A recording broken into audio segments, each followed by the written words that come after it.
Hey guys, what's up? Adrian here. Last time I talked about my favorite investment account, TFSA. If you want to check that video out, I'll leave a card up here. This time I wanted to talk about the often neglected RRSP.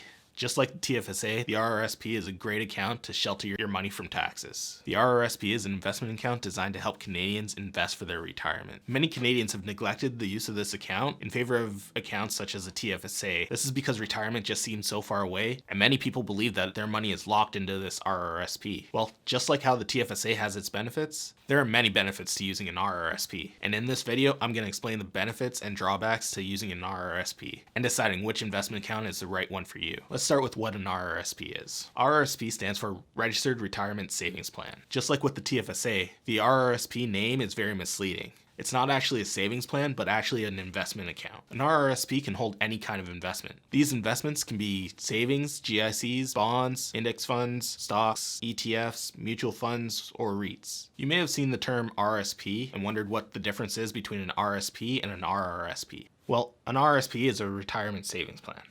A retirement savings plan has a bunch of products underneath it, and an RRSP is just one of them. Other products that fall under the RRSP are also the RRIF, the LIF, and the LIRA. So all RRSPs are considered an RSP, but not all RSPs are considered an RRSP. An RRSP is a registered retirement savings plan, which means that it's registered with the Canadian government, which means that it's a tax sheltered account. So what are the benefits of using an RRSP? Well, the benefits of contributing to an RRSP is that you actually lower your taxable income. What this means is if you make $55,000 a year and you contribute $5,000 to your RRSP, instead of your taxable income being $55,000, it's now instead $50,000, which means the tax that you would have paid on that $5,000, you no longer pay that. What this means is that instead of paying taxes on $55,000, you're instead paying taxes on $50,000. In the case of Ontario, this is roughly a tax savings of about $1,500. And contributing to an RRSP is with pre-tax money. So what this means is if you've already paid your taxes, meaning taxes were deducted from your paycheck already, and you take that $5,000 and you contribute it to an RRSP, what this means is when you file your taxes, you're actually going to get that $1,500 back. Now, what most people do is they take this money and then they spend it, whether that's for a vacation, new clothes, or that new tech gadget you've always wanted.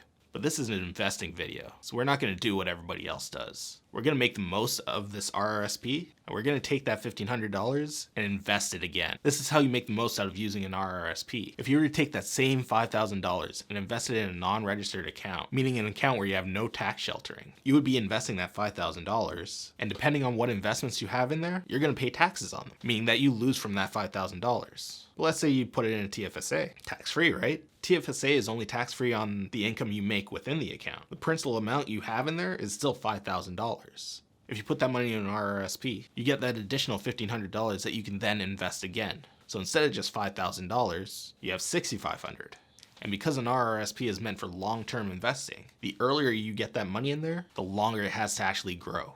Now, $1,500 worth of difference each year contributing may not seem like a lot. Maybe it does. Investing with the TFSA with an annual average return rate of about 6%, doing $5,000 a year, investing for 4 years, that'll give you about $21,870.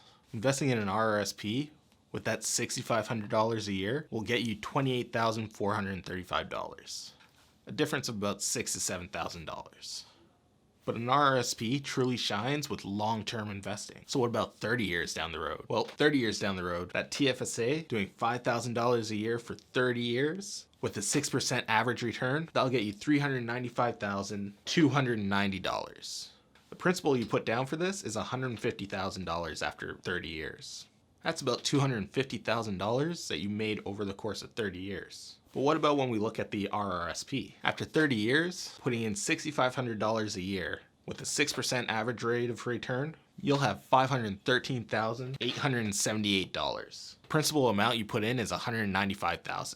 That's $318,000 that you made. And remember, this doesn't actually cost you anything more. Instead, what it allows you to do is defer your tax payment to a later year. And because you're deferring that tax payment, you get that tax refund of $1,500, which allows you to take that and then invest it. The number you get back when you file your taxes after making a contribution to your RRSP will change depending on how much your annual income is and which province you actually live in. The higher your income, the higher your tax bracket, which means you're actually paying more in taxes on that $5,000. So if you make a contribution to your RRSP and you're in a high tax bracket, the growth of your investment can actually be even larger than this. However, something to keep in mind is that the point of an RRSP is to defer your tax payment. So this money in this account doesn't become tax-free. What you're doing is you're deferring your tax to a later point in time. This point in time is meant to be when you're retired. For most people, when they retire, their income is lower than it is right now. So because at that point your income is lower, when you actually do pay taxes on this money, you'll actually be paying less taxes than you're paying now. But this won't be the case for everybody.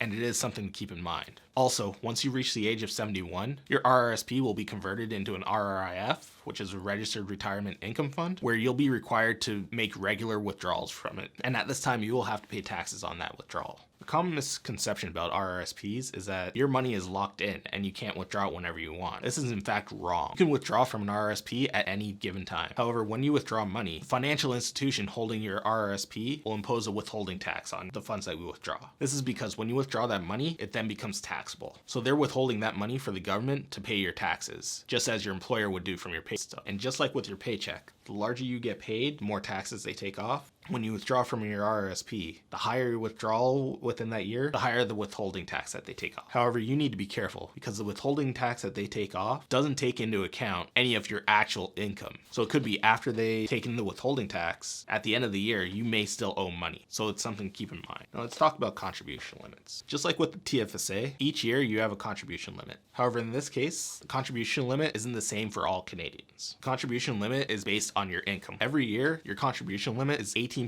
of what you made the previous year, up to a certain maximum. In 2020, the absolute maximum is $27,230. However, out of these two numbers, it's whichever one is lower. So if 18% of your annual salary from the previous year, in this case 2019, is less than $27,230, that's your maximum contribution limit. This seems like a pretty high limit, right? Especially if you get to that maximum of $27,230. But what you got to be careful of is those contributions that come off your paycheck to your pension plan at work and your employer matching your pension contribution. Well, on your tax return, you end up putting these under your pension adjustment. This pension adjustment actually deducts the contribution room that you have available for your RRSP. In some cases, you may not even realize that your employer is making this contribution for you until you actually go and file your taxes. I remember when I filed my taxes, I was surprised by the amount that my employer contributed. And what my employer contributed plus what I contributed from my paycheck, it took up more than half of my contribution space. So it's important to know what contributions you're making from your paycheck and what your employer is making. But just in case you don't fully know, the government has given an extra period in the new year between January 1st and early March, where you can actually make contributions for the previous year's RRSP contribution. The benefit of this is you'll probably have already received your T4 and you'll be able to see any contributions that have reduced your total RRSP room. And if you file your taxes early and figure out that you're going to end up owing, this allows you to make an RRSP contribution that'll actually lower your taxable income, and hopefully you'll end up actually getting money back from the government instead of having to pay them. Another thing to know about that has serious penalties is over-contribution. Just like with the TFSA, you can over-contribute to your RRSP, which is why it's important to know your employer contributions that will affect your contribution room. If you over-contribute, you'll face a penalty of 1% per month until that additional funds is removed. So if you over-contribute by $10,000, you'll be charged $100 per month until that additional money gets removed from your account. Luckily, the Canadian government understands that certain things like your employer contributions can affect your contribution room without you being fully aware. So they've actually given you a buffer room. You're allowed up to $2,000 over contribution room before you actually start seeing that penalty. Now, this contribution room can carry over to later years. So if you don't use it this year, you'll still have that contribution room next year to use. However, by our earlier example, the contribution room you don't use this year, you're losing out on that 6% of growth for that year. So if possible, it's better to use it earlier rather than later. Another important thing to know is that although unused space moves to later years, any withdrawals you make from your RRSP, that contribution room is permanently lost. And when you make a withdrawal, you'll be hit with that withholding tax. So if you try to withdraw $5,000, you won't actually get that full $5,000 as the withholding tax will be applied on that amount that you withdraw. The benefit of investing with the RRSP is that the US government recognizes it as a registered investment account. This means that on any US holdings that you have within your account, you won't pay any taxes. This means that you're free to have any dividend stocks you'd like in there, as you won't face that 15% US withholding tax that you face with TFSA. However, it's important to know that you will eventually be taxed on this money. It's just that you're deferring paying taxes until you actually withdraw withdraw it from the account. But with the TFSA, anything you withdraw is fully tax-free. There are a couple cases where you can withdraw from your RRSP without losing any of your contribution room or paying any of the taxes or fees. The first case of this is with the home buyers program. What this program is a program that helps first-time home buyers to put down a down payment on a house. This allows someone to withdraw from their RRSP $35,000 to put towards a down payment on a house. This is a great option because this is pre-tax money that you've saved up, invested, and hopefully grown that you can now use to actually put a down payment on a new house. And this allows you and your spouse or common law partner to each take $35,000 out of your RRSP in order to put towards a down payment on a house. This can help a lot of people when it comes to getting their first property. However, to qualify for this, you have to be a first-time buyer. Well, sort of. Turns out that the government's qualifications for being considered a first-time home buyer is kind of loose. You really just have to have not lived in a property that was owned by you or your spouse for the last 4 years. The other thing is that this isn't actually completely free money because you will have to pay this money back to your RRSP. The government gives you 15 years to put this money back into your RRSP. The other way that you can withdraw money from your RRSP without affecting your contribution room is with the lifelong learning program. With the lifelong learning program, you or your spouse can withdraw $10,000 a year to go towards learning for up to a 4-year period. However, the maximum you can withdraw from this is $20,000. So if you withdraw $10,000 each year for the first 2 years, you can't withdraw anything for the next 2 years. But you could instead withdraw $5,000 each year for 4 years. This is a great alternative to applying for student loans and ending up getting into debt. In this case, you have 10 years to put back the money that you withdrew. With an RRSP, you can actually defer your deductions. So this means you can make contributions this year, but not actually claim the deductions until a later year. Why would you want to do this? Well, let's say you're a student making about $15,000 a year working part-time. Well, you can make a contribution of $5,000, but because you're in such a low income bracket, the amount that you get back from the government when you file your taxes is actually only like $200. So when you're in a low income bracket and you know that down the road you're going to be making more money, it makes more sense to make the contributions, allow that money to grow in your RRSP, and then when you're at a higher income, like that $55,000 example we had earlier, you'll actually get $1,500 back instead. This is why if you plan to make more income in your retirement years, maybe an RRSP isn't the account for you. Well, I hope you guys learned a lot about RRSPs and decide whether it's the right investment account for you or maybe a TFSA or maybe both. If you like this video, smash that like button, subscribe, and turn on notifications.